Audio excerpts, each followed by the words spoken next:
This is the new ZimaCube 2, a 6+4 bay NAS with Thunderbolt 4, PCIe expansion, an Intel i3 CPU, and low power draw for $799.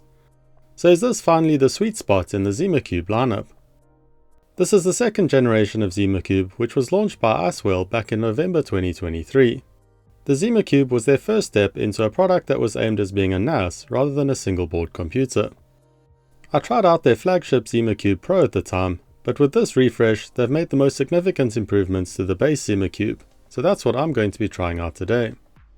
The original base ZimaCube sold for $699, and this one costs just $100 more at $799, which, given the performance improvements and the fact that RAM and storage prices have gone up quite steeply recently, is actually quite impressive value.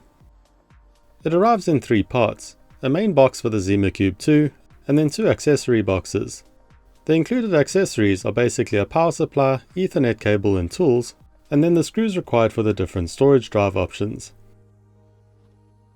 Inside the main box we've got the ZimaCube 2, which is now finished in a really cool silver color. As with the previous generation, it's an all-metal design which looks pretty cool and feels well built. It's also got aluminium side panels and neat copper-colored external screws. On the front, we've got 2 USB 3.0 Type A ports, a USB 3.0 Type C port, a 3.5mm headphone jack, and then the power button. Under that, we've got a magnetic removable cover over the drive bays. This has got 6 3.5-inch drive bays with an NVMe bay on the end. The sides don't have anything on them, just ventilation holes at the top and bottom. On the back we've got the reset button, a 19V power input, 2 Thunderbolt 4 ports, which weren't included in the original base ZimaCube, 2 more USB 3.0 Type A ports, 2 2.5GB Ethernet ports, an HDMI 2.0 port, and then a DisplayPort 1.4. The only difference in interfaces between the new base and the Pro models is that the Pro model has a 10GB network port too.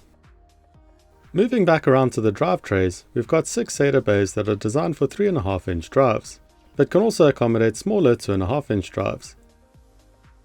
These are really nice caddies with little light pass-throughs for the LED indicators at the front. They do however still take screws, while a lot of big NAS brands have gone toolless. Then on the far right we have an NVMe bay held in place with a thumb screw. This has 4 M.2 slots for NVMe drives. It's also got an ESP32 microcontroller on it, which I assume is for the custom lighting on this front panel, which is quite a nice feature. I'm a little disappointed that the front panel still doesn't have any tabs on it to remove it. It's still a bit fiddly to remove and reinstall. I guess it's not something you do often, and if you're planning on swapping drives out a lot, then you can just leave it off and the cube still looks good. Around the back behind a slightly less removable cover, we have 2 80mm slim fans for cooling the drives. Physically, not a lot has changed from the previous gen. The front is identical. They've added some ventilation holes along the bottom on the sides for the drives, and at the back all that's changed is the loss of the 10GB Ethernet port, although the right one here is the original Pro version and the left one is the new base version. The old base one didn't have Thunderbolt ports either. Now let's take a look at what it's got internally. The top cover comes off after removing the 4 copper screws at the top. Front and center is the cooler, which sits on top of an Intel i3 1215U CPU. This is a significant step up from the N100 CPU that the previous generation base model had. This one's got 6 cores and 8 threads running at up to 4.4 GHz. The new Pro version has the same 10-core i5 CPU as the previous gen, so there's not such a significant performance jump. The CPU upgrade is the most significant upgrade to the base model ZimaCube 2, giving it much better performance, DDR5 RAM, and allowing it to gain those 2 Thunderbolt ports. Alongside it is a single 8GB stick of DDR5 RAM running at 4800 MHz. It's great that this is in a SODIMM slot, so it's also upgradable up to a maximum of 64 gigs. Above that, we've got a 256GB OS drive in the 5th available M.2 slot. On the right we've got 2 PCIe slots for expansion, with covers over the slots at the back. These can be used to expand networking or add a GPU for transcoding like they've done on the Creator Pack. Then there's another M.2 port on this side. which they used in the previous Gen Pro version to add the 10 gig network port.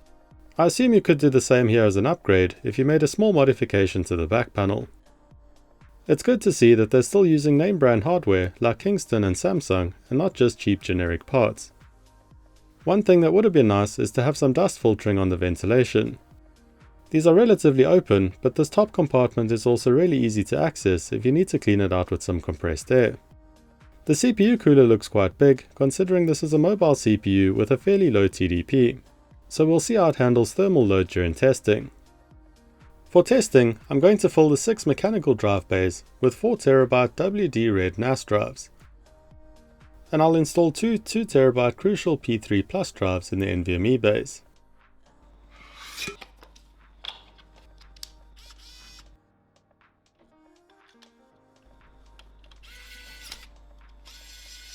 I mentioned earlier, it would have been nice to have these 3.5-inch bays as toolless caddies, but these work well, and keeping them the same means that they're interchangeable with the first gen ZimaCube, so you could just swap over your drives to the new cube as an easy upgrade. They also sent me optional stick-on heatsinks for the NVMe drives. I don't usually have issues with these drives running hot, so I'm going to leave them off.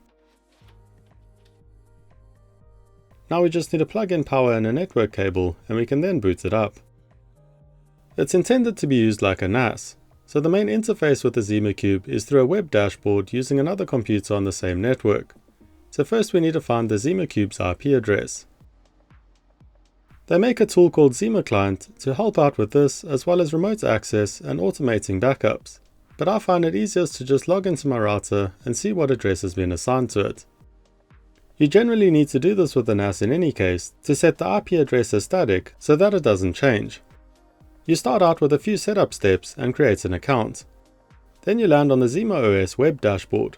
Here you can see system stats and access all of the installed apps. As with other Zima products, this one ships with their own operating system called ZimaOS. They're very transparent about allowing users the ability to use any OS that works best for them, so you can install another OS like TrueNAS or Unraid if you'd like to. Although ZimaOS is pretty good, especially if you're still finding your feet, it feels like an approachable NAS and HomeLab OS built around containerized apps. It adds a lot of functionality focused on turning the ZimaCube into a capable NAS, and one of its strongest points is community support, which Icewell is very active in maintaining.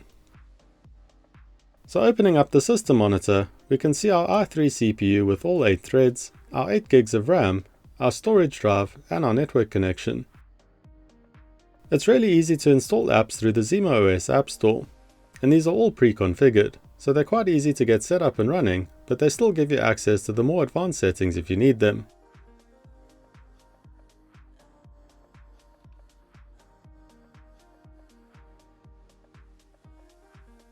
Next, let's get our storage drives set up in an array and do some testing on them. I'm going to create 2 storage pools, one using the 6 mechanical drives and a second using the 2 NVMe drives, so we can test the speed difference between the two. You can see they've all showed up in the drives dashboard, and we now have the option to set them up as individual drives or in a RAID configuration. I'm going to go with RAID 5 for the mechanical drives as a good balance between storage capacity and redundancy. This configuration allows a single drive to fail without data loss. This will give me a usable storage capacity of 20 TB. Now we just let it configure the array, which took less than a minute. Next I'm going to set up the NVMe drives in a separate pool, just using straight RAID 0. This means that there's no redundancy, but it should give us the best performance. This array gives us the full 4 TB usable capacity, and also takes less than a minute to set up. With those both set up, we can connect to the shared folders on our PC and do some testing on them. Starting out with a mechanical drive volume and a small 256 MB file, we get writes of around 250 MB per second, and reads a little higher around 280. So both saturating the 2.5 gig network connection. Stepping up to a 1 gig file, we get similar results, and finally with the 64 gig file, we get slightly slower read results. Switching over to the NVMe volume, I'd expect we're going to get similar results since they're faster than the mechanical drives, but we're being limited by the 2.5 gig network connection in any case. Starting with the small 256 MB file, we get writes again around 250 MB per second, and reads around 270. So again, both saturating the 2.5 gig network connection. Stepping up to a 1 gig file, we get similar results, and finally with the 64 gig file, we get similar writes and slightly slower reads. So the NVMe drives don't really offer significant speed benefits over the 2.5 gig network connection. Fortunately, with the available PCIe slots or that M.2 port, it would be quite easy to give this base ZimaCube a 10 gig network connection if you've got a faster network available. If not, all is not lost, because the base ZimaCube 2 now has Thunderbolt ports like the original ZimaCube Pro, and that allows it to be used as a DAS or direct attached storage device. When directly attached to my computer over Thunderbolt 4, on the mechanical drive volume, the 256 meg file achieves a much higher 1000 megabytes per second writes and 2000 megabytes per second reads, but the speeds were a bit erratic. Every so often it stutters and drops down to around 400 to 500. The 1 gig file still seems to be able to be written to RAM, so speeds were a bit slower but similar. The 64 gig file starts off as fast, but then drops down to a little under 600 for the remainder of the write, and reads were a bit under 700. So the NAS is likely using write-back caching in RAM to boost speeds. This works well for smaller files, but files exceeding the available RAM capacity eventually slow down, and the bottleneck becomes the speed that the NAS can read or write to the drives. The NVMe drive volume could run a lot faster.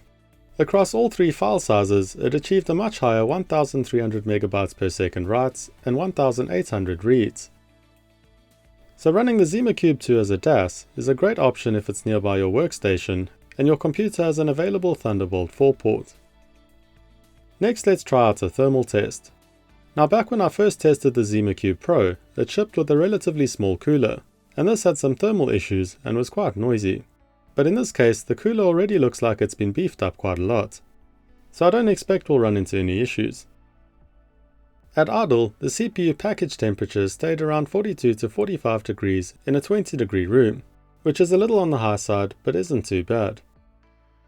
Next, let's put a full CPU load onto it and see what happens. At 100% CPU load, after 1 minute we're up to 65 to 70 degrees, and I can hear the CPU fan is spun up. After 15 minutes, we're a little higher at around 68 to 72 degrees, and this is where the temperature stayed for the remainder of the test. At 30 minutes, the CPU package temperature was still the same, so the cooling system seems to be adequately sized for this CPU, and has enough headroom for some dust accumulation. The external enclosure starts out at 35 degrees at idle, and after the 30-minute test, the temperature has increased to just 39 degrees. It's quite cool to see the two drive bay fans at the back show up as cooler zones in the thermal image.